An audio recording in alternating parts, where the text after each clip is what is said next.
Great rising.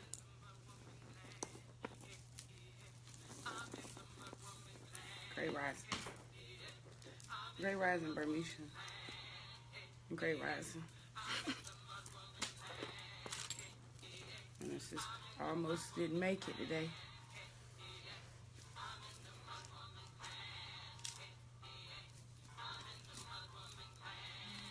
Great rising. Great rising.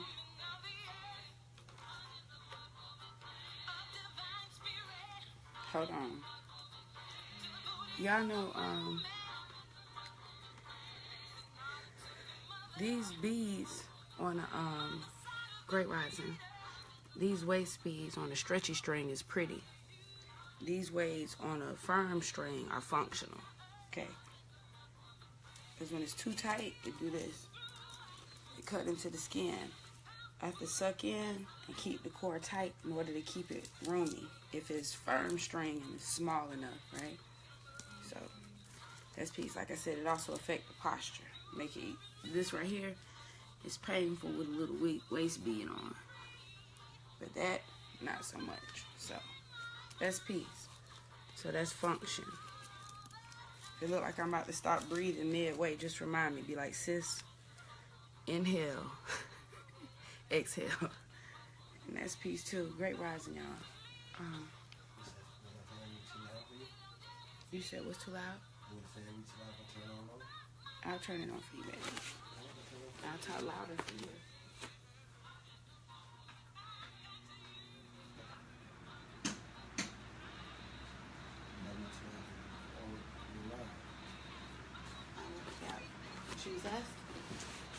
Can y'all hear me? Can y'all hear me over the fan? Yep, we'll be all right, baby.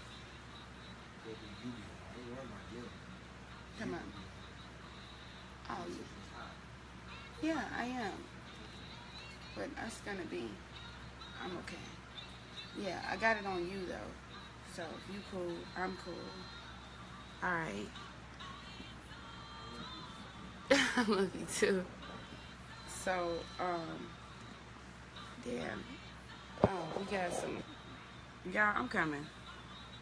I'm gonna have to turn this up because it's a distraction, but it's not too loud. It can stay like it is. I just gotta be able to hear something to get my groove back. Hold on, y'all. Give me 1 second. I need to pull up YouTube for those of us who don't have it, who don't have Facebook. Remember, you can subscribe to our healing journey on That's Peace at YouTube. All right, hold on. All right, here we go. Queen of 4. We got a lot of catfish in here today. They quiet catfish though. Quiet catfish can stay.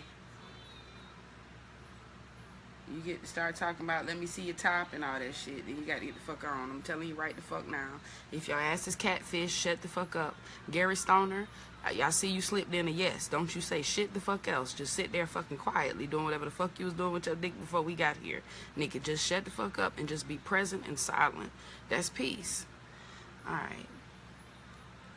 Yeah, that's peace. Gotta use your fucking brain if you want to stick around, even if it is for the fucking pink top, bitch. You gotta be goddamn low key, motherfucker. You gotta be low key. Don't say shit though. Yeah, just don't speak. Yeah, Operation Say No More in every fucking sense of the word. Hold on. You know I have to do my thumbnail for YouTube and shit. See what I'm saying? Beautiful. I know I told your ass what the fuck the rule was. You need to listen like Gary. Anyway, here we go. Peace and power, y'all. Let me start this other screening and we can go. We can get it. I'm trying to tell you. Look, man, listen. Sis, give me 1 second. Man, heal thyself. Let me see if I can correct our numbers. There's a lot of men here today. Man, heal thyself. Queen of 4, journey to optimal wellness. Just give me 1 second, sis. Brothers, if you're here, raise your hand if you're here for healing. Unless you catfish, I've already given your blueprint. Shut the fuck up. Don't say nothing. Just don't speak. Kelly Whitehead, Great Rising. Kelly Whitehead, go to preoccupy.com. That way when you up at power hours, you can be up at power hours with purpose. Great Rising, Lisa. Great Rising. Great Rising. Alright, okay, our number stayed the same. Okay, I expected some people to run from that. Listen, what time is it? What is time? First of all, time is of the essence. Now, you can take your sweet time if you want to, but time moves with precision and waits for no one. Time is a measure of things. Time is a guide of how long one has to do things and how much gets done. Imagine, for example, telling a woman baking bread in the oven that she can come back to check on it anytime she wishes. Let's say next week or next month. With that miscalculation of the time needed to do the task, it would be a wonder if she came back in a week and still had an oven left in the kitchen, much less the bread. But we don't have time to imagine appropriate or inappropriate uses of time. What we can and must focus on is what time it is now. Great Rising. Great Rising, Tanya. Great Rising. Hold on, y'all. Let me lift and separate. Great Rising. Great Rising. Great Rising. Right on to it. Sacred Woman. Hold on, y'all. Okay. Alright, Sacred Woman, Queen of Four.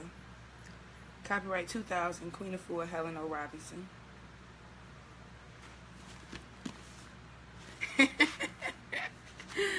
Oh goodness, I love y'all. Man, I love God. Alright, it's a real, there's a couple things different. It's a couple things, Ravel, peace and power. Grab your ass the fuck up out of here. Shut the fuck up. If I could say that in another language, y'all would probably understand it better. Hold on, let me speak to you, universal catfish. If you've never been here before, or you're here because I'm in tights and a pink top, listen. Shh. Shh.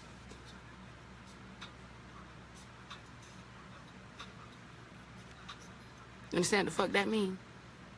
Alright, that's peace then. Let's keep going. Damn. Got me losing pages and shit. You got my nerves so bad. Starting off with our affirmation. Alright. I don't know where my bell is. So.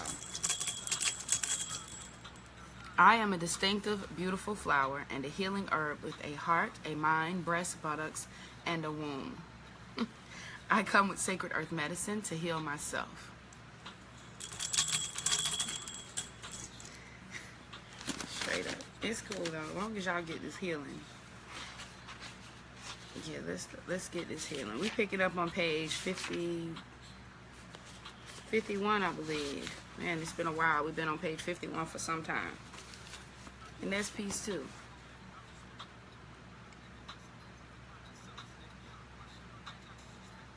Yeah, alright, that's peace then. 51. We're on page 51. More on our journaling. I think we are okay, perfect. We're picking up on the portion that says, ask your womb how she feels about your relationships. Remember, for my brothers, that's ask your loin how he feels. Ask the Jed how he feels about your relationships. I was talking to Say yesterday, and I was asking him if men talk to their dicks the way they talk to their cars, you know, come on, come through for me, or come on, don't come through yet, you know, that kind of thing. I feel like more men talk to themselves and do affirmations than women do. I feel like because our country body shames us. There are so many reasons we're unattracted to ourselves, so we typically neglect to speak life into those things. We cover them up or, you know, plaster them up, but we don't heal them up. Okay, I think most of the men I've known actually do spend time just kind of not just masturbating, but actually spend time touching themselves and looking at themselves, and yeah, So I'm not sure if they speak in affirmations or not. If not, brother, now is a good time to start. Now is a good time to start. All right, so question 1 here was, how do you feel about your present relationship? Great rising men. How do you feel about your present relationship?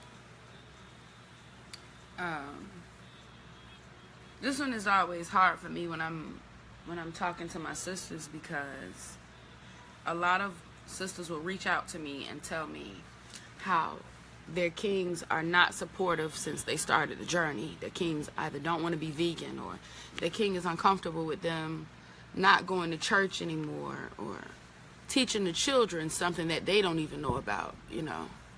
There are a lot of sisters that reach out to me with that particular issue. And shit, that's hard. Let me talk to you. It's hard to focus. I ain't got my weed today. Listen. So a sister would tell me that the brother's not supportive. And after I read the energy, it's most of the time the same case. He ain't never been supportive.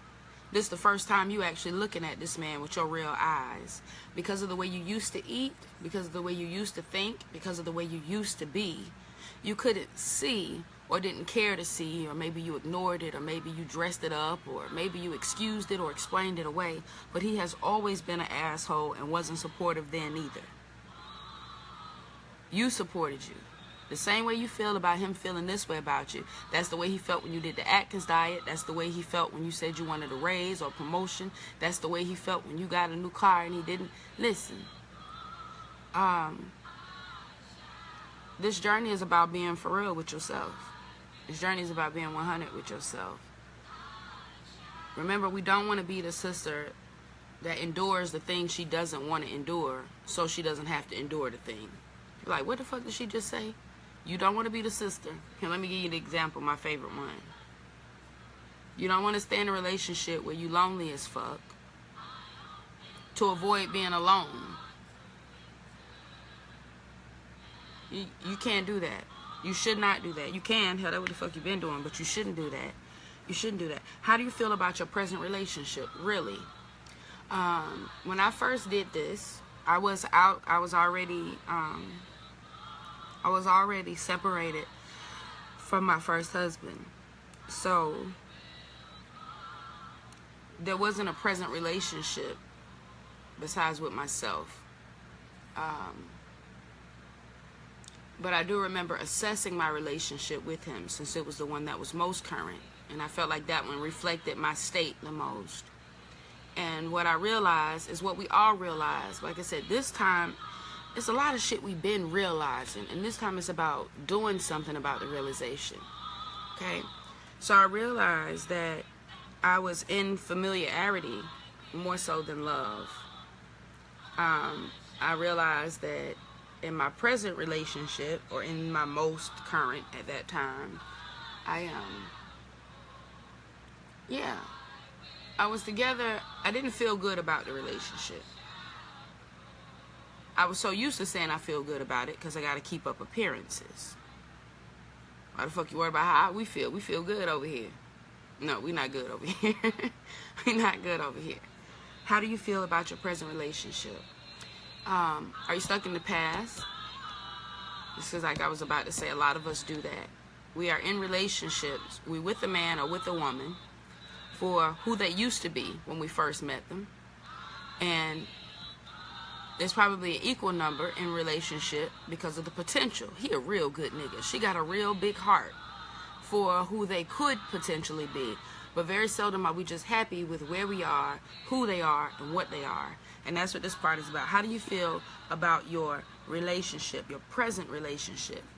That means your present self. If you're not discussing how you feel about your present self or how you feel about your mate presently, then you're not assessing the current state of your relationship. Number 2, who or what is still left inside of your womb? Give names and physical conditions.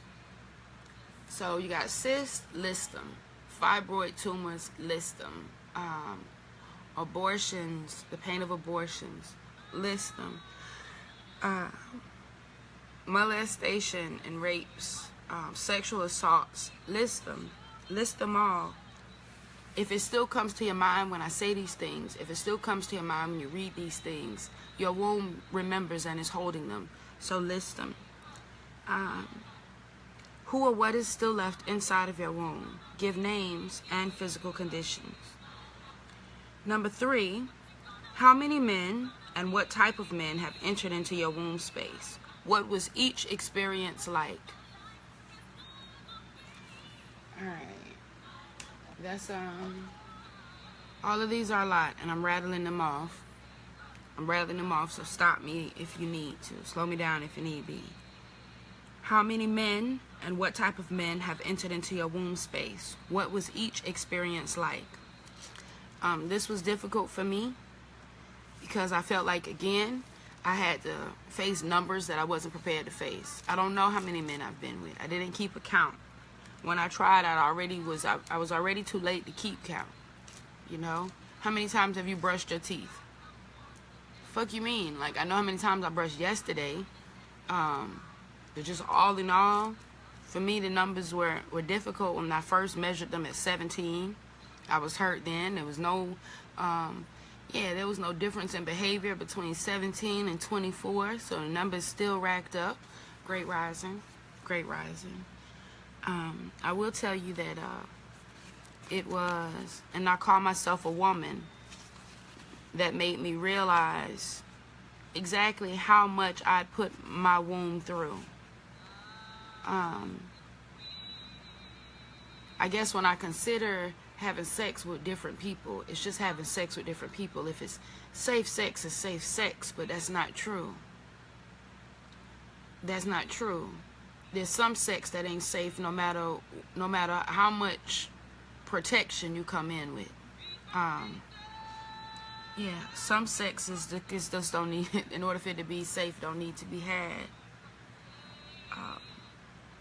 And then I call myself a woman. That's a poem in this book by Nikana Evans, Sacred Woman Initiate. She says that she's, you know what? Let me find it so I can tell you exactly. I don't want to read the entire thing because the entire thing makes me emotional. Alright, give me a minute. Alright, here we go. If you have the book, it's page 27. You know what? I'm going to read the whole thing to you. I'll just go through it quickly. It was definitely this poem that was the first thing that, this is the poem that prompted me to get Sacred Woman. I would have never known about it or read about it or cared to know what it said if I hadn't heard a woman reading this poem. Like I said, if anything, it pointed out to me how much was left in my womb and how much I had not done to heal myself. How much I had done to hurt me. Because I could list off my offenders, you know, like bid a man, get a man. $1, $2, $3, $4, $5. I could run off those who have offended me or who have hurt or attacked me. But I wasn't able until Nikana Evans and Sacred Woman able to accept accountability, my part in it, you know, my part in it. Yeah, the old me, if I went to the same club every night, and if I went to the same club every Saturday, this is just an example, I was never that girl. If I went to the same club every Saturday, and I left with a different man every Saturday, and then every Sunday I cried because I felt alone and wondered why nobody called back. If on that next Saturday I go to that very same club, I order that very same drink from that same bar stool, wait on this one, because this same sorry ass nigga come up with the same sorry ass line as the last one, and there's no healing in that. I'm contributing to my hurt at that point. Like I said, we gotta be real, and it's hard because don't nobody want to be responsible for when shit fucks up. But remember, the line is very thin between victim and volunteer. If you don't start to stop and introspect and see what's my part in it, what's my pattern, what's my part, what's my pattern. Tell you this, you on your way to being sacred now. You're not the woman that you used to be. You're on your way to being sacred, brother. You're not the man that you used to be. So in your new life, you have to handle things differently than you would. That means when something arises, we might not know how the fuck we supposed to handle it as sacred individuals, but what we do know, It's how the fuck we're not supposed to handle it. How the fuck we would have before. How the fuck we used to. What we do know is we're not supposed to say what we would have said before. Alright, so the poem that pointed out to me how much I'd put my body through. Hold on. Yeah, that pillow does not help me. I need my seat on the seat. Okay. Okay. Page 27, and I Call Myself a Woman, by Nikena Evans, Sacred Woman Initiate. How can I become a woman when I don't know my womb? I have never had a conversation with my womb, so how can I consider myself a woman? I have been with you, grown with you, been through rites of passage with you, from childhood to adolescence to adulthood, and yet I have never had a conversation with you. You have been a victim, a consequence to an action, a symptom of a disease, an effect of my action. I have never spoken to you, consulted with you, inquired of you, cared for you, or understood you, and I call myself a grown woman. Where have I grown? How could I have grown without talking with you, without acknowledging your presence and your works, and I call myself a woman? I have put you through dozens of men, alien spirits, beings, entities of all dimensions from all places and stations. I have created and destroyed babies through you. I have fed you all kinds of poisons, thereby creating diseases, fibroids, tumors, cysts, and the like. I have sexually abused you, thereby creating sexually transmitted diseases, infections of all types, itching, burning, hurting, pain. I have used you for my own purposes. Money, favors, alleged self-esteem, beauty, clothing, food. I have allowed men to probe you, doctors to drug you while I held you down. If I had known someone who had done all these things, I would call them the names I despise the most. Murderer, thief, liar, betrayer, demon. Yes, I would, and I call myself a woman. Time to release, release, release. Forgive me. Forgive me. Forgive me. I am complete. I will be responsible for you, for myself, for my womb. We are in relationship together. We have been from the very, very beginning. I will commune and communicate with you. I will listen to you. I will wash, cleanse, and purify you. I will pay attention to your patterns. I will pay attention to your patterns, your moods, your signs, and wonders. I will become the woman that you made me from the beginning. All right, close. That's And I Call Myself a Woman by Nikena Evans. I was telling you this part here where she says, I have put you through dozens of men, alien spirits, beings, entities of all dimensions, from all places and stations. Funny. I was just about to tell you I used to cry when I would read that part. That's the line. The entire poem sits with me, but that's the line. That's the line that let me know I was hurting. It was just the Leaders Are Readers challenge until that young woman read that line. I have put you through dozens of men.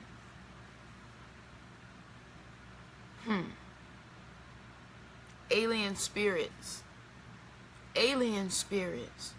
beings, entities from all dimensions. And you thought he was just a nigga from the block. Oh, but when you understand, when you know better, you do better.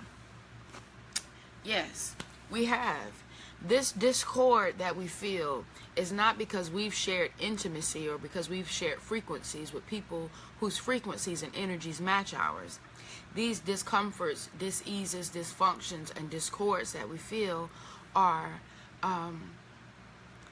because we've shared our most intimate, the most intimate pieces of ourselves with alien spirits, or not sure what else to tell you, sis. Dozens of men, alien spirits, beings, like beings, not light energies, not God bodies, but beings, entities from all dimensions. All right, here we go. I'm glad I didn't have to stay there long. Hold on. Let's keep it pushing. Great rising, Rena. I see you. I love you. I miss you. Great rising, Rena. All right. How many men and what type of men have entered into your womb space? What was each experience like? And brothers, you got to be honest too. Listen. I don't want to start putting y'all business in the street, but you know I will. So I'm going to need my spirit to tell me that you're doing the work also, so I don't have to call your ass out the way I do my sisters. You also need to know what type of women you've allowed in your space and what type of man you've been when you've entered the womb spaces of other women. All right? What was each experience like? Remember, the experience is not just logging how you felt or what they said or what they felt. It's an all-inclusive. It's as much detail as you can remember. On each of these questions, you should write till you don't know what else to write. You should write until nothing else will come to mind. Number 4, how were you feeling about yourself, your womb, your life during each relationship? During each relationship, how were you feeling about yourself? During each relationship, how are you feeling about yourself? It's one sister here I know who can relate because it's a rebound.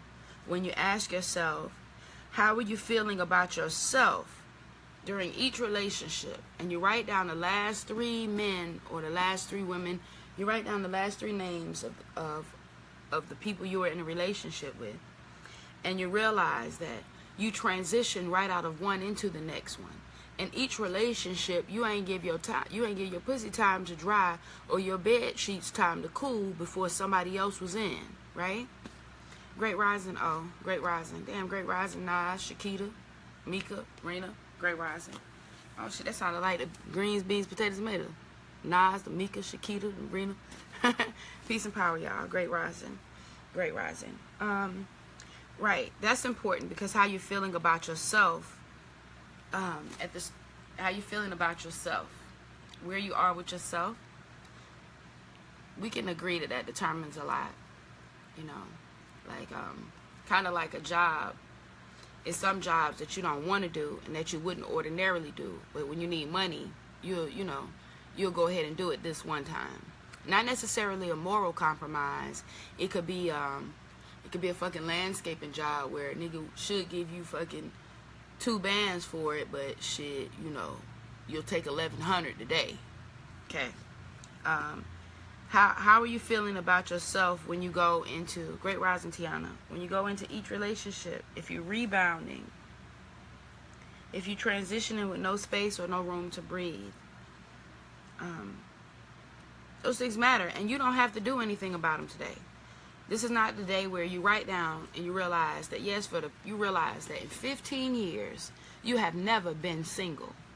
When you sit down, you realize that although you're not married, in 15 years, you have never been single. You're in a 3-year relationship, you transition out, and then less than a month later, you're in a 2-year relationship, and then you transition out, and then less than a month later, you're in a year relationship, and you realize that you have not been single ever in your adult life. You've been unmarried, but have never married yourself or spent time with yourself. If you log in these things, it's not like today's the day. Like I said, you got to beat yourself up day. Be like, oh, you ain't shit because you ain't never spent time with yourself. It's not the day to beat you up. It's not the day that you have to fix it and be like, okay, I need to go and sever my marriage and go tell my side nigga we can't do this no more because I ain't never spent no time by my goddamn self. That's not what the fuck I'm telling you. If you got to go tell your husband and your side nigga that, then you do what the fuck you got to do, biscuit. What I'm saying is, if you begin to log and pay attention to your patterns, things will begin to change. If you begin to pay attention to your patterns, you'll notice a shift. That's why if you want to lose weight, there are some things that you can do that don't have anything to do with changing the way you eat initially or changing the way you move initially. If you don't do shit but get a dry erase board and hang it up, or better yet, On the refrigerator, put a piece of paper, or on your cubicle desk, a piece of paper big enough where people can see it, because people will help you get your shit together, okay? And write what I ate today. What I ate today. That's it. Just have it in your face, because we eat so much and so often we forget. My children too. They'll be like, Mommy, can we have lunch? I'll be like, so the grilled cheese wasn't shit. The grilled cheese and the apple, that wasn't. Oh, I forgot, that's all. The fuck kind of shit is this? Listen, if you don't do anything but log what you ate, if you look up at that piece of paper and you realize that you having pizza every other day, or you realize that now that you're writing it down, you thought you were eating 3 times a day and maybe having a snack or 2. Now you realize you eating closer to 6 times a day and you having snacks all day at work. You realize that you forgot about the chips that you keep in the center console of the car that you be snacking on and shit. You forgot that you had picked up some Burger King before you came to my house and had to dump that shit in the trash can before you put the fuck up, because you know I was going to try you. Listen, if you start to log it, subconsciously things will change. Things will change. The next time you go to order a pizza, you're going to automatically think, damn, I've already written that shit down 17 times in 2 days. And it's less likely that you will again if the initial reason for you writing it anyway was so that you could become more aware and potentially do something. Didn't know what you wanted to do. This is just about learning what the fuck we can't do anymore. We're not in a rush to figure out what the fuck we gonna do. We don't fucking know. If we knew, we wouldn't be here. We don't have a fucking clue what to do. What we do have a fucking clue is what the fuck we can't do anymore. Got it? And that's where the fuck we start. So, log it all. Log it all. Your womb hurt, your church hurt, your food hurt. You really log it all. That's what journaling is. The Queen of Fools book will break it down to help you go through slowly, because you know how niggas get. You bite off more than you can chew. You just want to spit out the whole shebang. You don't want to do shit. So this is a breakdown to help you to do it in baby steps. But you have to step, though. Indeed, you do have to step. Everybody wants a movement, but nobody wants to be momentum. Fuck is that word? Okay. How you are feeling about yourself and your womb during each relationship. During each relationship, be completely, like I said, completely naked. I told you yesterday, I spoke briefly about how for some people experience it after masturbation. It's almost like a feeling of disgust or guilt immediately after ejaculation, all right? Or immediately after climax, or whatever the fuck you call it. And it's the same way with sex. Now, it's the same way with some people in relationships, whether it's because they've been fucking off with somebody on the side so much they don't want to be home anymore, or whether it's because they've not been happy at home and forever and haven't been honest, or there's no attraction at home, or there's no trust at home, or let's be real, there's no money at home, because in relationships, a lot of us are cheating and a lot of us are just compensating. You just going to get what the fuck you missed at home. That's it. You don't want no more than what the fuck you missing at home. You just trying to make sure you got your whole 100. And that's sad too, because every time you get that last 3% to make you whole, you took it from somebody else who needed. Just make sure you log in how you feel about yourself during each relationship. The sex, the intimacy, the conversation, the attraction, the goals, the past, the present. How you feel about each relationship. Number 5, how do you feel when your lover touches your womb? And I told you this before. Like, I don't know how it's been my entire life. I do know that as far back as I can remember, like I said, and I've shared this a million times, sex with the eyes closed, right? I can open them now, thank you, say. But the other issue was being touched anytime. Like I said, my husband never hurt me, besides that one anal episode. Never hurt me, or never physically hurt me, or made me feel like he would cheat or lie, right? Never made me feel like he would hurt my heart or body. Mind, spirit, completely different. If a man can't save his own mind and spirit, if he don't know how to heal or love his own mind and spirit, sis, good luck trusting him with yours. But anyway, my body, I trusted him with. It doesn't, But it didn't stop me from flinching anytime we were touched. Anytime he would touch me. Like, it didn't have to be like, oh, he's going in like, be like, babe, you want to Netflix and chill? It wasn't like that at all. It would be like, I mean, this was comfortable. And you can just slide down just like this right here. And I'm like, or you can come right here and I'm like, I'm peace. You know what I'm saying? You might slide down a little bit lower. You might, like he say, why you always chaperone? Because you can't, this your hand, this mine. It's like, there you go. And shit might even hit you with one of these joints. Make sure I keep your ass still. Listen, why? I'm not sure. I'm not sure. I know that I don't do it anymore, though. I still haven't figured out why I did it, and it's already been resolved. Do I still want to know why? Yes. Will I still know why? Absolutely. But does it take from me now the not knowing why when I've healed it? No, it doesn't. It absolutely doesn't. You got to know, log how you feel when your lover touches your womb. Like really and truly. Do you feel annoyed? Do you feel safe? Do you feel happy? Do you feel warm? I'm smiling because I'm smiling because I feel warm. I'm smiling because of how I feel when he touches my womb. Man, I'm gonna tell you what.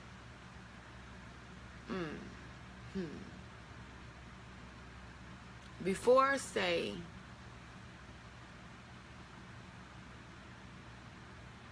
look, hold on, I'm trying to figure out how it's gonna help you to put my business in the street. Great rising, Queen Mother, great rising. Yeah, I'm trying to think.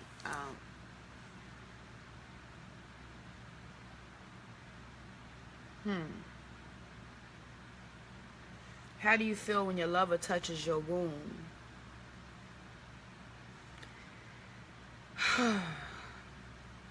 Well, first you got to be there for it. First, you can't be disappearing. So you got to know if you're present for it. Pay attention. Pay attention to her moods, her patterns. Pay attention. Just pay attention. Just pay attention. Just how do you feel? Do you feel obligated when you're touched? Do you feel disgusted? Do you feel happy, excited, warm? Do you feel irritated? You gotta know, and you gotta put it down. I'm gonna go on to number 6. Have you ever had a womb crisis in your life? Write about what you learned from it. How did you attempt to heal yourself? Damn, Queen be putting these bangers all in one. All in one. Have you ever had a womb crisis? It doesn't matter if it's a C-section or a sexual assault. Have you ever had a womb crisis in your life? Don't let nobody else tell you what a fuck a crisis is. Don't let nobody crisis. Did it make you cry, sis? That legit, it qualify. You know what the fuck they told you. Don't know what the fuck they told you. Because I spent a lot of time feeling like I beat myself up for years because my sister and my cousin were molested. And we the same age, and we were in the same house, and it was the same time frame. And that's all of our uncle, not just y'all uncle. That's my uncle too. How come they were hurt and I wasn't hurt? How come? And then somebody's like, oh, this would be fucking 25 years later. Somebody tell me, oh, you probably have what's called survivor's guilt. Huh? No, what the fuck I have is a womb crisis. I didn't survive shit. If I'm fucked up, I didn't survive it, motherfucker. I didn't survive it. Contrary to what you believe, me being here is not a survival. I'm dead man walking. I'm dead man walking. A womb crisis is anything that's made you cry, sis. Anything. Log that shit. We're not crying for fucking nothing. And I watched a show last night called Heroes. Every time the girl cried, she had the black tears coming out like some American Horror shit. And every time she cried, somebody died. Legit. I was telling Say, I like that. That was her magic power. Every time she cried black tarry like tears, somebody died. Everybody's eyes start blacking out and they start passing the fuck out. And I was like, say, I really like that. Not that I would ever take the life of a man, but I do feel like when a black woman cries, something should be dead. She shouldn't be crying because she's sad, or crying because she don't have enough, or crying because... When the black woman cries, when a black woman wails, it ought be because something is gone. I'm not saying I'm the one to take it out. I'm just saying somebody should. Somebody should. And that's peace too. And I've learned from Queen Afua that once you determine the things, your womb crisis, once you determine the things that make you crisis, those are the things that you have to, those are the things you have to grid. You can't just journal these things. These things you want to grid. You want to write, you remember they taught us in literary, they like the who, what, when, where, why, and who. That's what we're doing. It's like writing a fucking news story. The who, what, where, when, why, and who is what you're doing, right? Who hurt you? Who? Where did they hurt you? What did they do? How did they do it? You ain't even got to figure out the why. If you got it, jot it. If you don't, how did they do it? What are you doing to heal yourself? That's a big thing. Wait, I don't even want to get there yet. Write about what you learned from it. Let's start there. Write about what you learned from it. Because that's how you'll heal. Like I said, even the crises that aren't yours directly, like I said, make you cry, that's good enough. What do I learn from my survivor's guilt? What do I learn from my sister and my cousin's traumas? Those experiences that I hold like they're my very own. I learned to protect my children. I learned to be observant. I learned to be vigilant. I learned to be vocal. I learned, yeah, that's what I learned from it. Those are, like, remember I said, you elude yourself when you don't find your increase every day. Yeah, the promise of the God, the promise of the Bible, of the Quran, the promise of the everlasting, all-seeing God mighty. Listen, the promise to you is heaven is yours to have. The treasure is yours to have. You can have all that you want. I'm going to give to you abundantly. But if you don't know to look for your increase or to get your increase, if don't nobody tell you when it's payday, you're not going to know when to get your payout. You're going to keep looking and hoping and shit. Yeah. Every day is payday. Every day is payday. They need to run you your chips, your goddamn greenbacks, your money, your yams. They need to run you your shit. Every single day, find your increase. That means on the day I'm raped, on the day I'm molested, on the day I'm robbed, I have to find my increase. I got to find my increase. Will it be easy? Will it be necessary? Absolutely. I mean, if you want to live, but everybody got choices. Everybody got choices. Find your increase, your lesson, your blessing. How did something make you better? Not how it made you worse. We know that shit. That's the shit we love to share. Oh, it got me broke down. Oh, it got me busted and disgusted. I know. But how did it make you better, though? What did you learn from it? That's peace. And you do it in every one. Like, who was the first person to hurt you, God?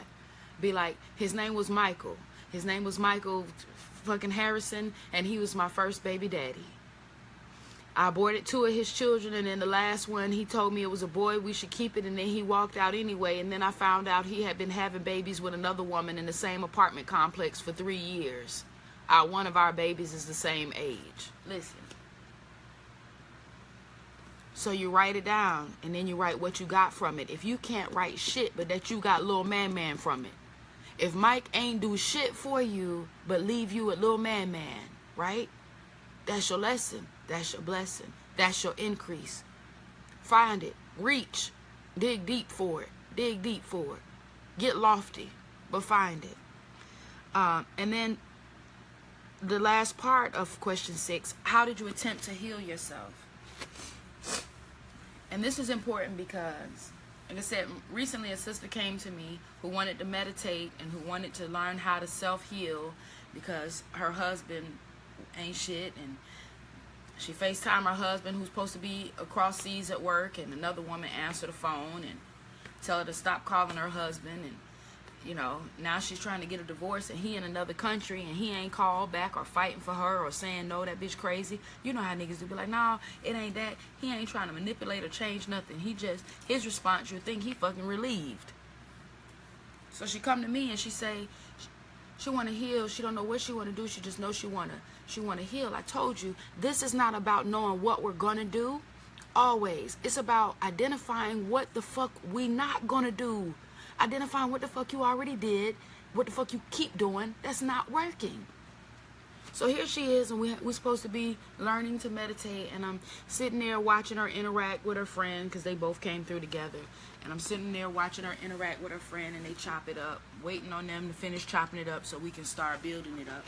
And I'm looking, and I see, yeah, I see them talking about they got the boo and the side dick. So I'm thinking she wasn't, even while he was doing what the fuck he doing over there, you was over here doing the fuck you doing anyway. So that should take from your womb hurt, but don't let me take that from you, crisis.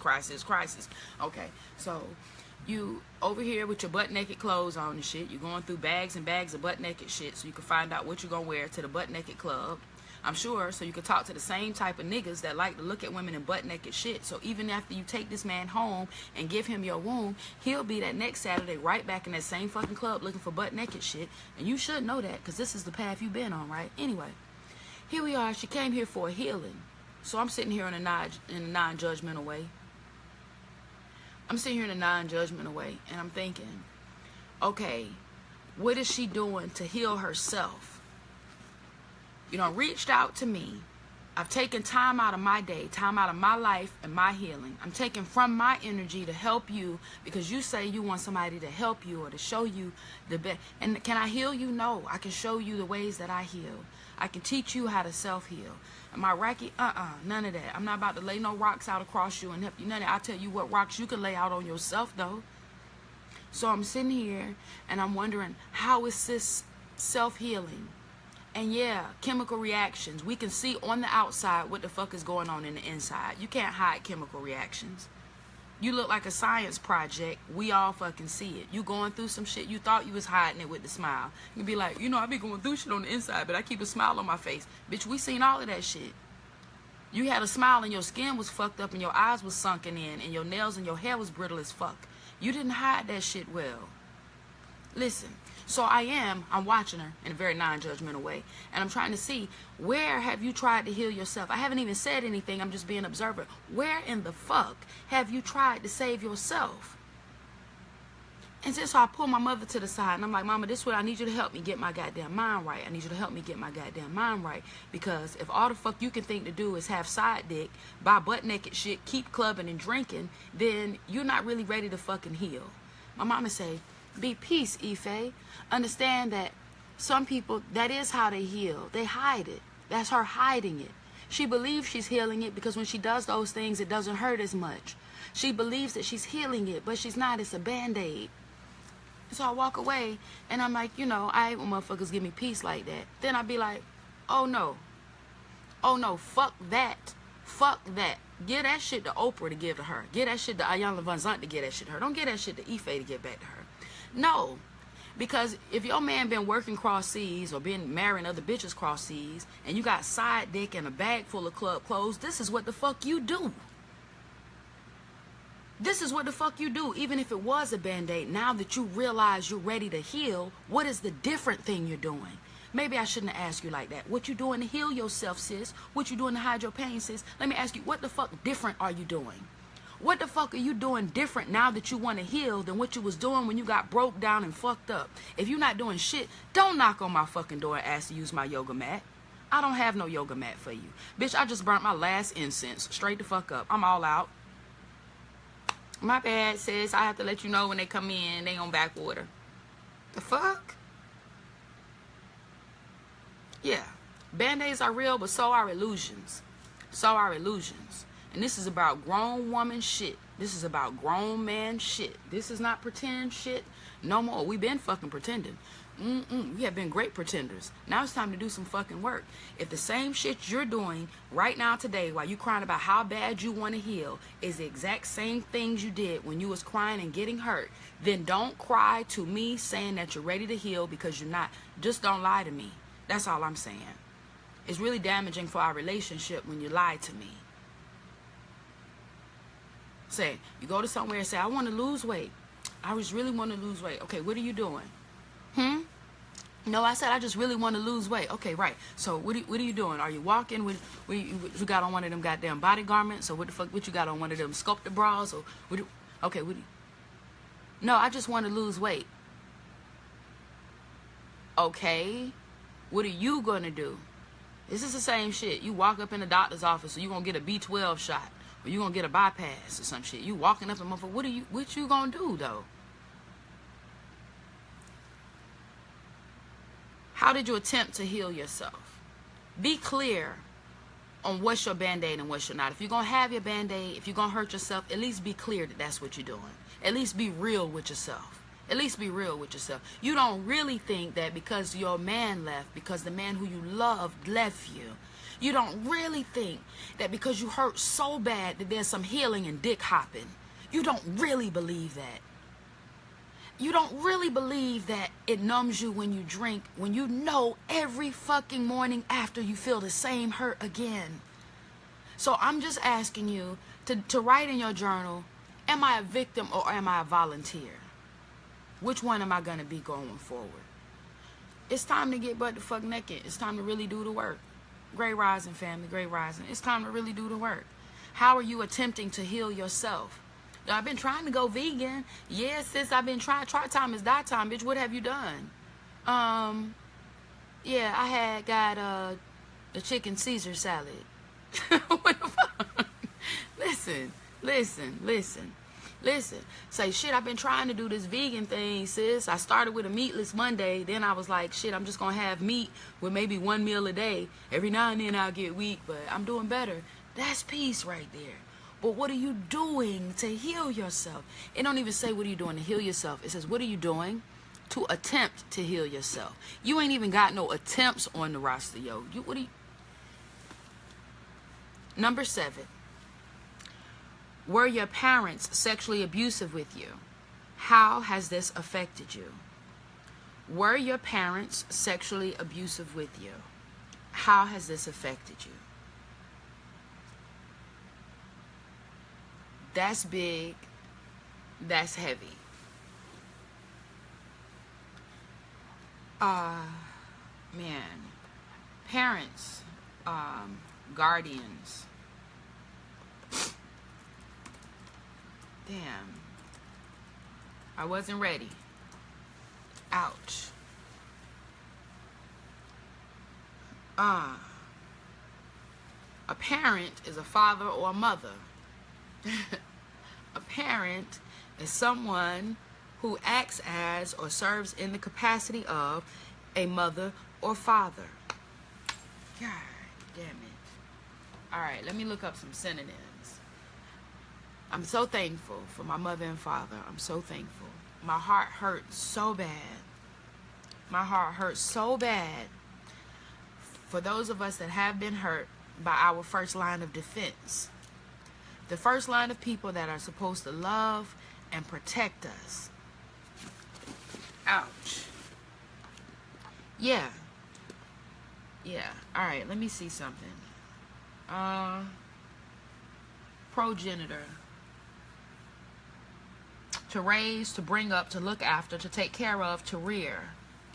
That's a parent. A parent. A progenitor. Warmth and attention are hallmarks of good parenting.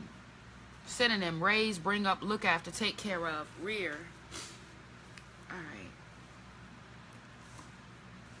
A guardian, a defender.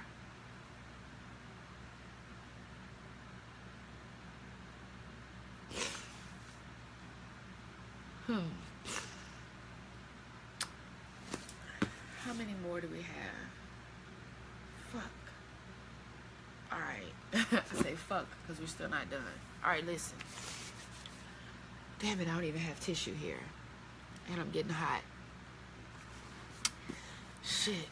When I start getting hot, I know I can't log off yet. So let me turn this fan on and get my tissue. Wait a minute.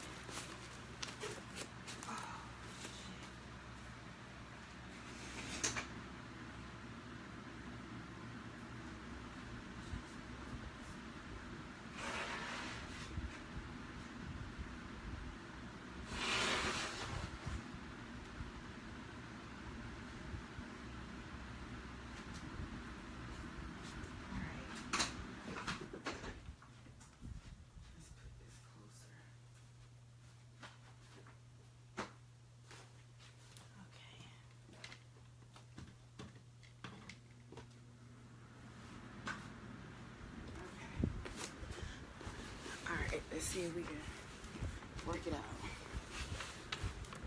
All right, here we go. All right. A guardian, parent or guardian. Oh, shit. I swear. It doesn't get easier. It does not get easier. Not me. Not this. Every time I come through this part, my heart hurts. My heart hurts for my sisters and brothers that have gone through this. So it says parent, right? As far as I'm concerned, parent in this regard also means, it means mother, father, guardian, babysitter, anybody who was supposed to be a guardian to you, anybody who was supposed to defend you, protect you or keep you, preserve you, anybody who was supposed to be your custodian or your guard, your security.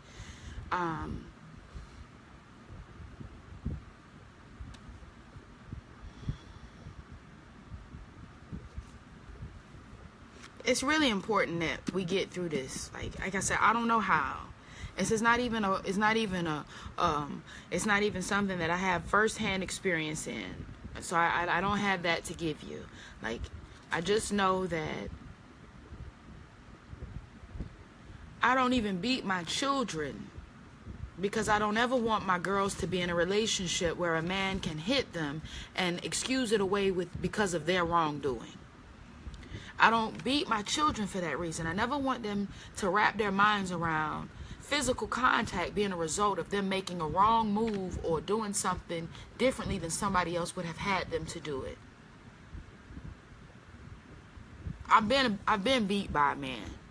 I have. And afterward, he told me he really loved me. He didn't mean to hurt me like that, and he'll never hurt me again. He just don't want me to be texting nobody. I was just wrong for texting. It would have never happened if I wouldn't have texted that man. That's why I don't beat my children. That's why I don't beat my children. If you've done something incorrect by my standards and I beat you, I in my mind, you'll take that lesson through life with you. You'll take that lesson through life with you, and one or two things will happen. You'll either feel like it's okay for somebody to hit you when you fucked up, or you'll feel like it's okay to hit someone just because they fucked up. You'll feel like it's okay to put your hands on somebody because they're not doing what the fuck you want them to do. Because someone else is not using their body to do what the fuck your body wants their body to do. You feel like your body has permission or right to violate theirs. I'm not able to do that. Yes, I do want you to clean up. Yeah, I do want you to make good grades. I do want you to be obedient, especially if it'll save your life. But I don't ever want to condition you to accept physical pain as okay. Ever. Ever. It ain't never okay. Ever. Discipline my ass. What kind of God are you that's the most fucking creative thing you can come up with? Oh, I'm gonna beat mine. You bitch-made motherfucker. Pick on somebody your own size. Especially considering anything you gonna beat a child for, a bitch they got from somewhere. So, bitch, well, how you living? How you living? Beat a child for throwing their ass in a circle. Hell, mine threw her ass in a circle just last week and had the bitch on YouTube. I mean, you done got you a whopping 7 views. Talking about amazing sneak peek of an 8-year-old dancing. I was like, oh, really? Well, sneak me a peek, bitch, because I ain't never knew you could throw your ass like that. I thought that was just me doing that. But did I beat my baby? No. I had to tell my baby, I don't have no problem with you throwing your ass in a circle. That's your ass and this your circle. You can't be throwing that circle on the internet. But that's it. In the very same conversation, I'm telling her, I'm yelling, it's my job to protect your body. And when you do things like this, you make it hard for me to do my job. I don't have a problem with you shaking your ass. I shake my ass. Your little sister shake her ass. You supposed to shake your ass. It's your ass to shake. That's African shit. You can't help it. Your ass gonna shake just like your heart gonna beat. But you ain't gonna be uploading shit on the internet. Listen.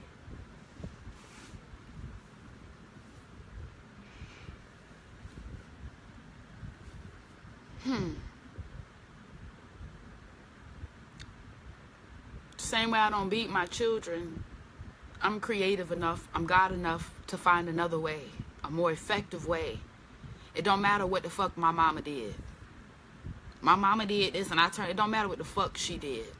It don't matter what the fuck her mama did or her mama. What the fuck matter is what I'm gonna do.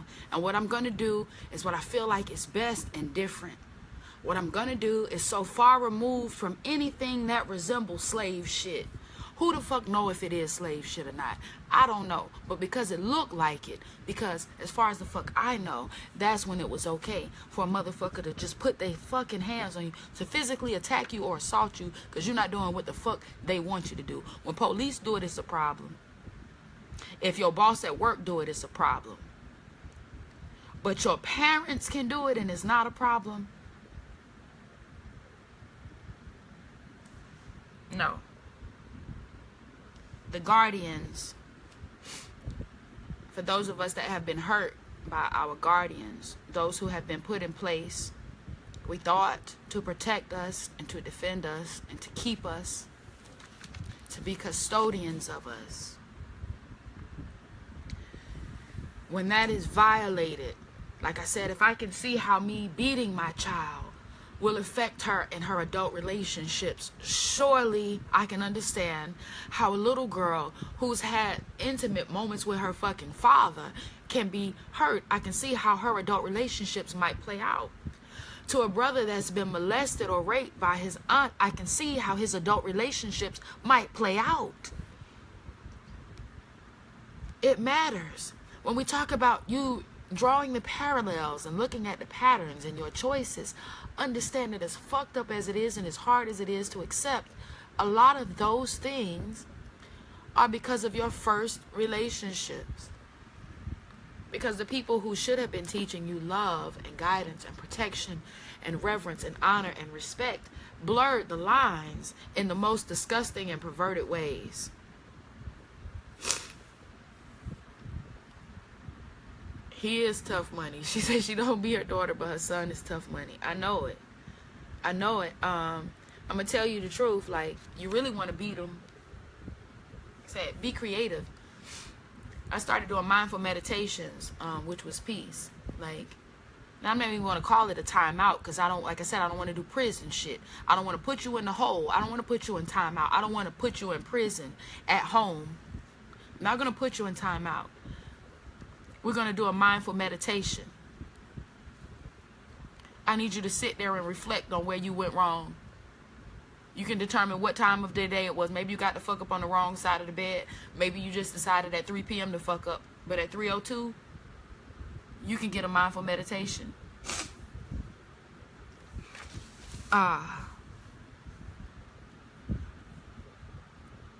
Feed them clean. I'm going to tell you 2 things will happen. One, it is good disciplinary action because I'm still feeding you. Like I tell my children, like, I'm not cooking 15 different meals anymore. I'm cooking vegan shit. You eat this shit or you don't eat. You can have sleep for dinner. That's between you and your goddamn God. But I'm making bean burgers tonight. And who want one? If you feed your children clean, like I said, and I know it's a punishment. It's a punishment. Start to take foods away, the junk foods that is hard for you to get them off of. Start to take those away. They don't give a fuck about the Xboxes no more. They don't give a fuck about the iPhones and none of that shit no more anyway. They don't. I think these motherfuckers got their telekinetic game up so tight that they can fucking text message their friends with their minds. They don't give a fuck if you take devices anymore, and they haven't in at least 10 years. They haven't. I've not seen a child like us. Our whole fucking shit collapsed when they told us we couldn't play duck hunt. These motherfuckers don't care. They'll just go out and then hunt ducks then. And people too if your ass ain't careful. The fuck? Listen. Feed them differently, because like I said, I know it sounds lofty, I get that, and that's because I'm not some rich white man in a doctor suit. It sounds lofty, but he's responding exactly how they've designed him to respond. Damn it, YouTube just went down on me. Hold on, let me see if I can get YouTube up on here, because I don't want anybody to miss this. Alright, you know what? I was also... Hold on. Give me 1 second. Give me 1 second. Matter of fact, I'm just going to let my snot just come down. Just let it rain down on me. Hold on. Damn. And I don't know how to sign in here. Alright. I'm going to talk to you about your son, Nas. Give me 1 second. Oh. Give me 1 second.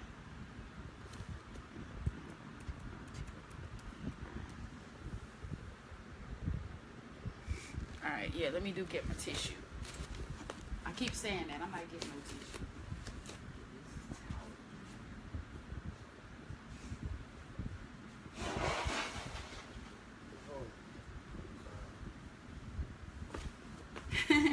Just blowing my nose. King say, what's wrong? Oh, you just crying? Alright.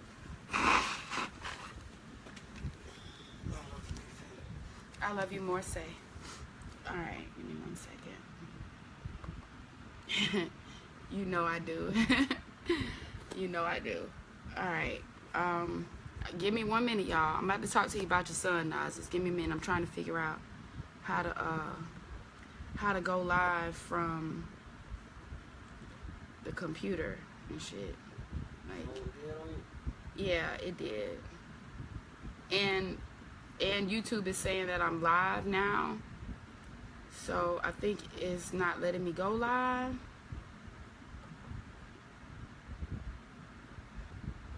Alright, come on now. Damn. Alright, so I may have to just upload this one when we finish. Alright, that's peace, because I played music that nobody gonna have no problems with. The son, your son. Here we go.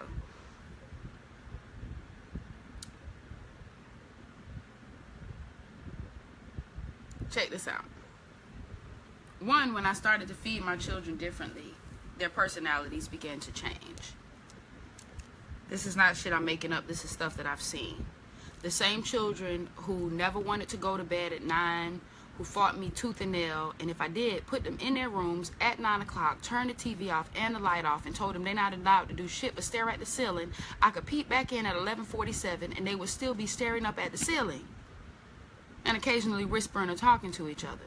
I would put them down at 9. I'm thinking any child who's been up all day, if you put them in the dark at 9 p.m., they're going to go to sleep. No. Apparently that's just grown-ups.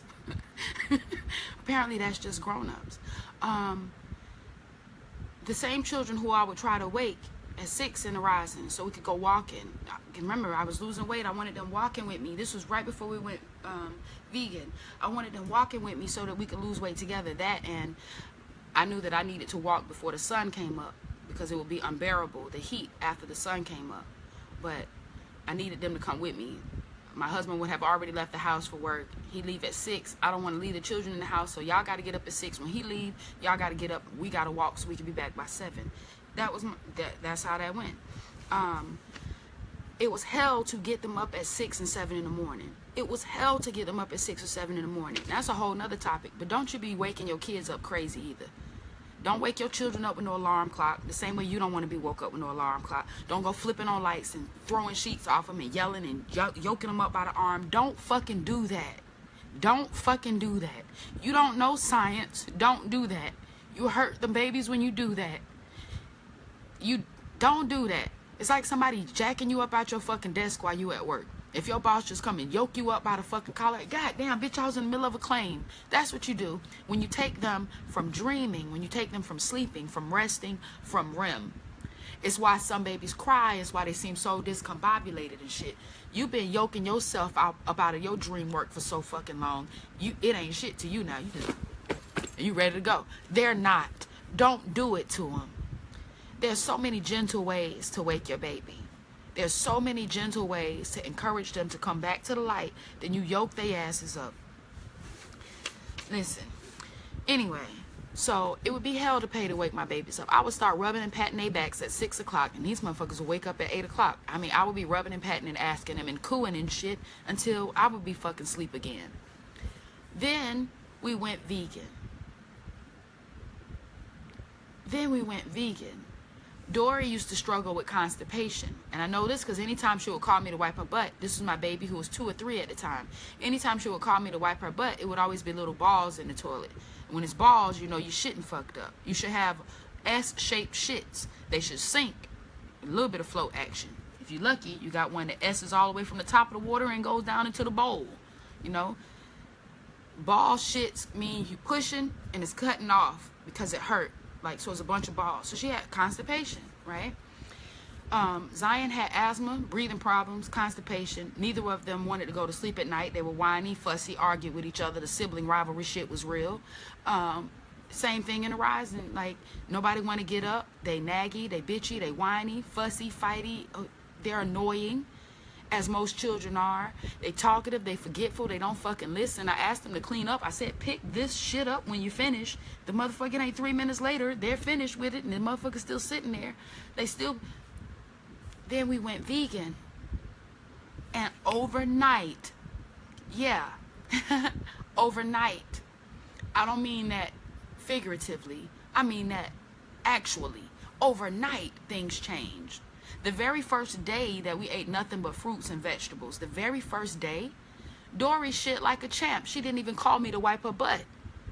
Now, then I knew that she was never calling me to wipe her butt because she needed me to wipe her butt. She never felt clean or saw clean. Anytime when she was wiping, every time she wiped, she'll see shit. Why? Because it's still shit in your ass. You ain't got it all out. When she started to eat clean, she could wipe her own ass. She could wipe till she see nothing on the tissue. It would be a while before I would notice, but Zion stopped getting her inhaler from my room. She had the asthma pump thing, and I keep it in my room so all the friends and cousins who come over don't be playing shoot up the fucking medicine. So I keep it in my room. The deal is, it's yeah, you get it when it's time for you to go to bed. Keep it at your bedside. Or if you wake up in the night, you ain't got to fish or find nobody. If you feel yourself locking up, hit your shit and get then you wheeze your ass away across the hall. But don't come fucking me for no medicine, half dying. Heal yourself. Baby, stop coming to get the pump. Baby, stop coming to get the pump. Like, the first night, she didn't even sleep with it. It would be 3 or 4 nights before she would say to me, oh, Mom, I just realized I haven't even used it. And I'm like, you haven't. Nor have you been snoring as loud as you usually do, which also let me know that it's got something to do with your breathing or your congestion. Changing the way they ate. They went to sleep earlier. I would bathe them about 7 o'clock, and about 8 o'clock, they would be in the room and in the bed, not going to sleep. But, like, you could tell, you know, our children start playing games laying down and shit. First you was playing dolls like this right here. Now you like this right here, playing doll on the pillow. Like, I'm like, okay, yeah, that's peace. They started going to bed at 9 o'clock without my help. They would be up when Louis got up. Like, where I was... Yeah, they would be up when he got up to go to work. They would be up. Now they up to say goodbye to him and shit before he go to work. I didn't have to do anything but change the way they eat. And like I said, I was talking to Say about this yesterday. I don't understand why it's so hard to accept, or why it's so hard to, to believe when, sis, I don't know how none of these, I never use none of these fucking none of these shits, but I know a lot of, from some fucking noni juice, the ISOT, or whatever the fuck. They got a lot of shit. I never tried none of them, so I don't know really how they work. But from the infomercials, I'm guessing that they got a lot of them where you either drink some type of formula or apply some type of cream or both, and then you put a physical wrap on it, right? So you put some, you drinking some type of formula, right? make sure you fucking with me, because I'm talking to you about how you're gonna change your son's disciplinary issues. I'm talking to you about how you gonna beat the devil up out your child without ever physically putting your hands on your child. Your kitchen is your healing laboratory.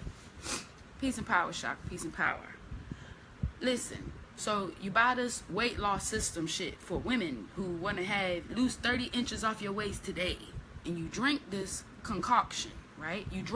Let's call it like it is. You drink this chemical, right? Then you put this chemical across your midsection, right? And then you put this binder shit on there, right? Low key, it kind of remind me of how you give your baby a high C juice box or a Capri Sun, or you gave your son a Fanta soda, right? Right. And then you gave him some Suave lotion, right? Right. And then you put him in, then you gave him his clothes, which is naturally all the fuck they sell for little boys, some skinny jeans or some tight ass drawers, right? So you put a chemical in him, you put a chemical on him, and then you binded him. And what you see is your chemical reaction. The same way your chemical reaction might be your waist got 33 inches smaller, you have to understand, what is the reaction of our sons? Is it sterilization? Will their dicks not work as much? Will their dicks not work as long? Is it changing their minds? But it's the exact same thing, baby. I told you, you're not a scientist. You don't know what the fuck they know. Chemical reactions are very, very real. What you also don't know, what we can't talk about without sounding like Layla Africa, is melanin. But yeah, the chemical reactions. Listen, and melanin is so magic. That's why we don't have. I told this shit a year ago. He be like, why? I just don't understand why black people gotta be so hard on each other. Why we gotta tear each other down so hard? Because we don't do shit soft. We don't do shit. We don't pussyfoot with shit we do. If we gonna kill each other, we gonna cake each other the fuck out. We don't pussyfoot or half step with nothing that we do. Nothing. Listen.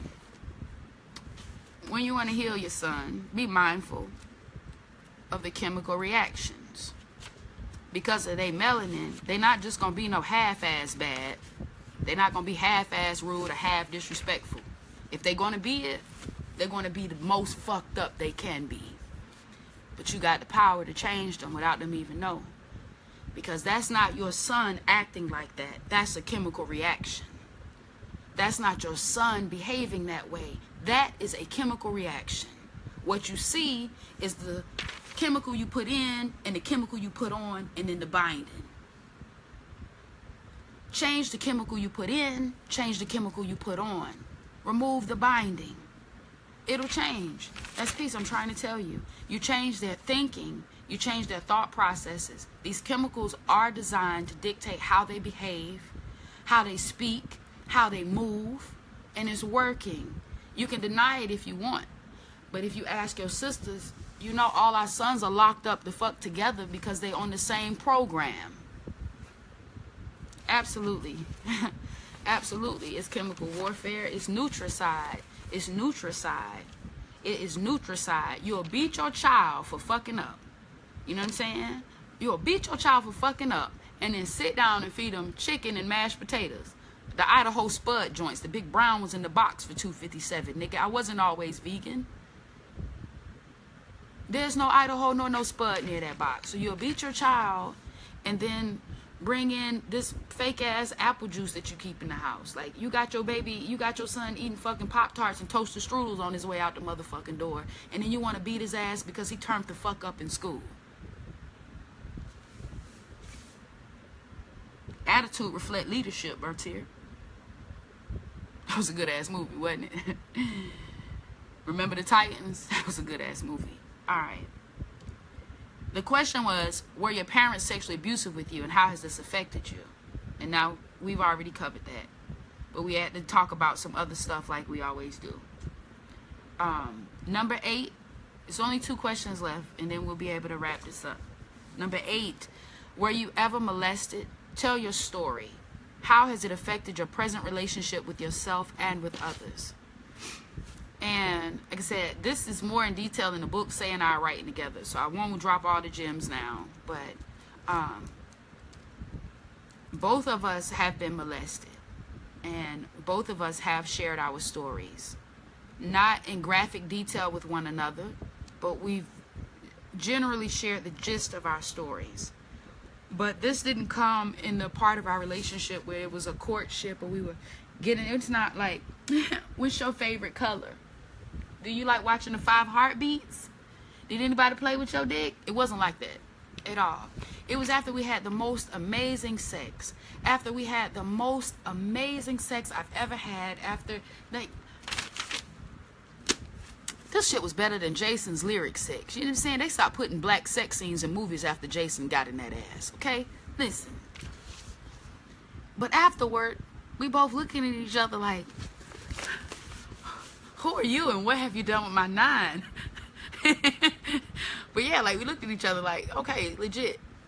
Like, we understood without even saying anything. We need to talk. We need to talk. Like, that shit that you enjoy, that shit that I enjoy, we need to talk about where that came from. We need to talk about where that came from. And we laugh and joke now, but a lot of the things that, like, this is an example, right? If I was molested from the time I was 9 to the time I was 15, a lot of the things that my molester did to me, my body has learned to respond to. It's not them that I want it with, but my body has learned to be aroused by those things. So now that I'm in a happy and healthy and whole relationship, the same sometimes seemingly sick and or twisted things that I didn't enjoy then, I actually look for now. My body and my mind and my spirit associate this particular thing with sex, so I look for this thing to happen. You don't know unless you discuss it, unless you talk about it.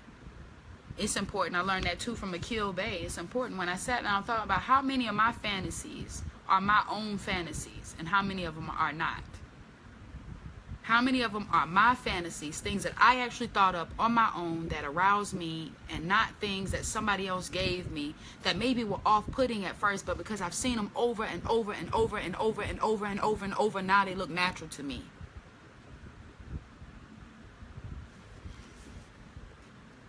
Tell your story. Be clear when you're journaling about how it has affected your present relationship. The relationship you have with yourself and your relationship with others. Your relationship with yourself is really important also. It's really important. I told you it was a very embarrassing and heartbreaking moment when I realized that I could play in my pussy for another man on demand.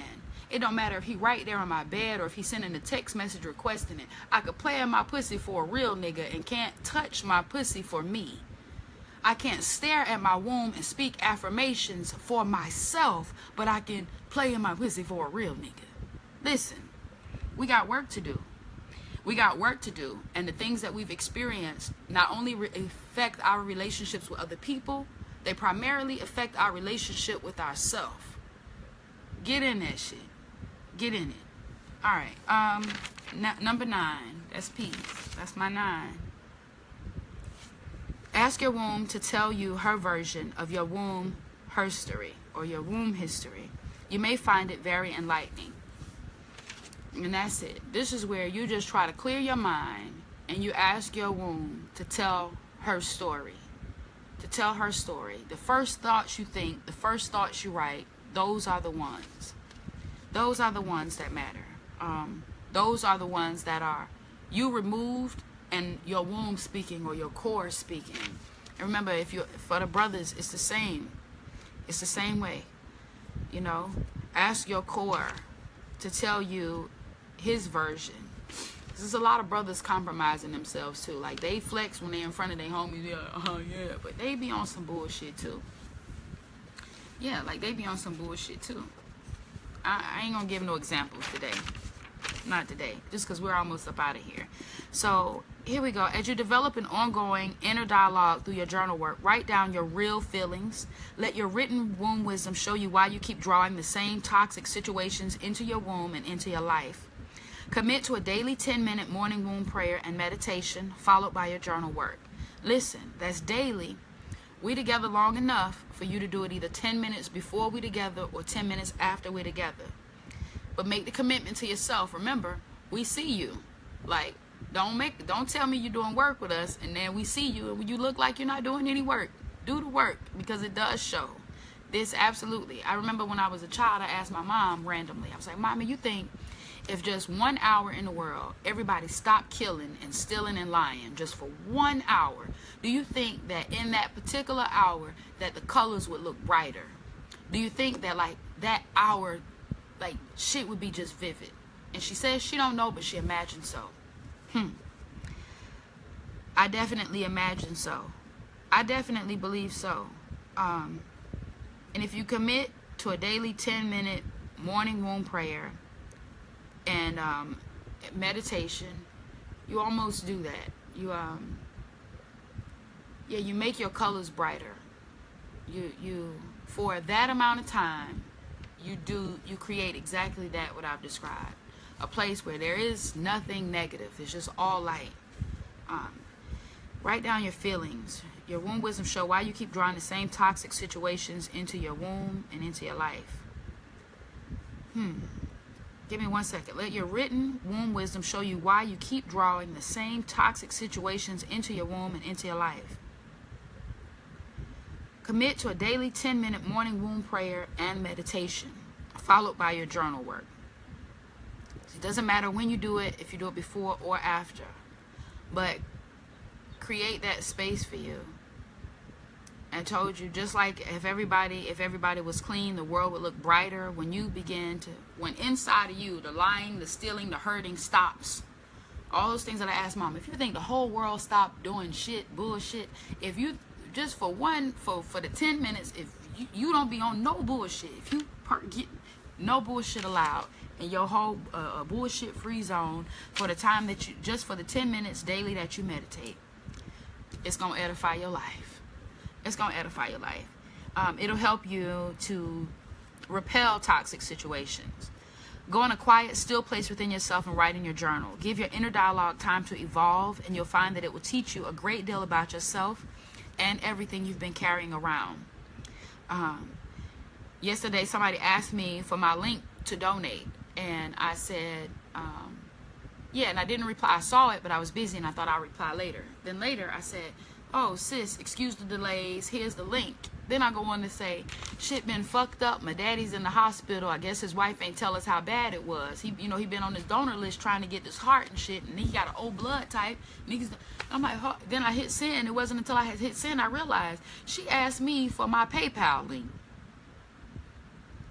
And it was because I was writing that I realized what all I was carrying. And there I was thinking, my sister is holding that pain, my dad's pain heavy.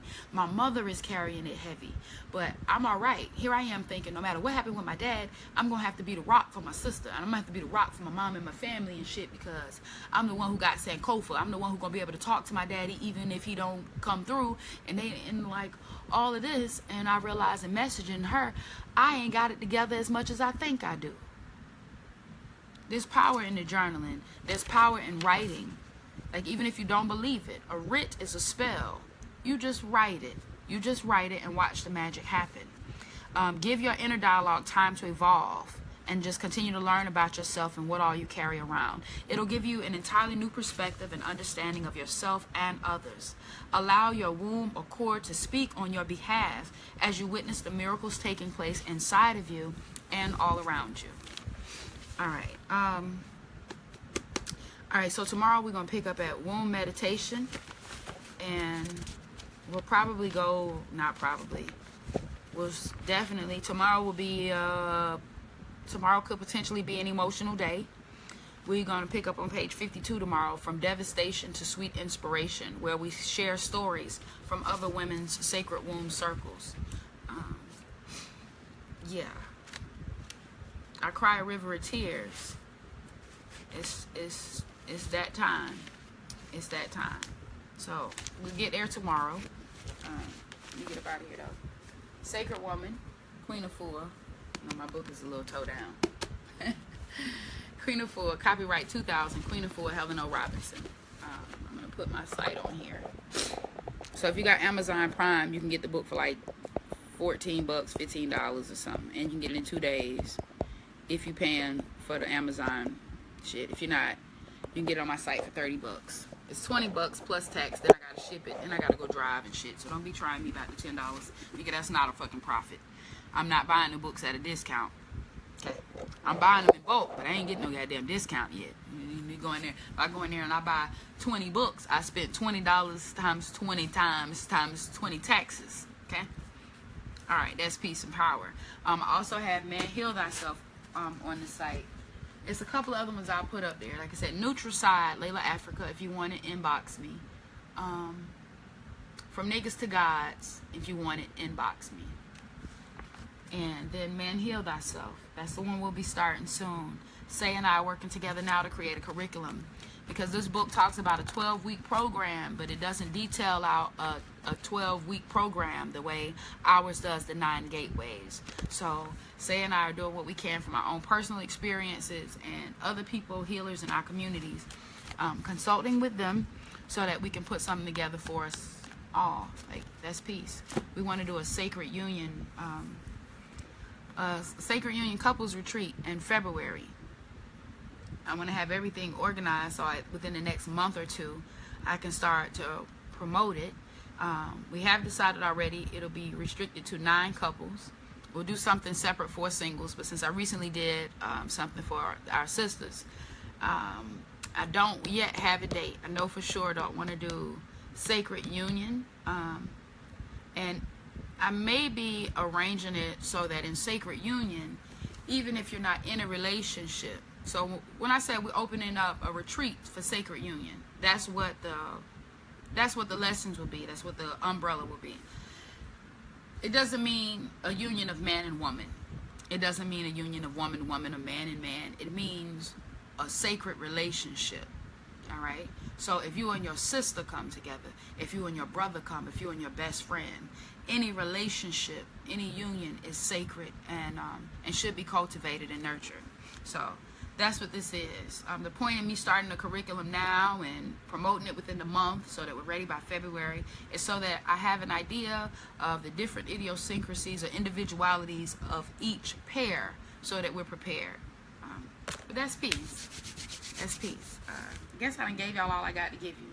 Go on preoccupy.com. I plugged it so you can get the book. And I'll see y'all asses tomorrow. Might be back later today, but if not, see you at Power Hours. I love you. Peace.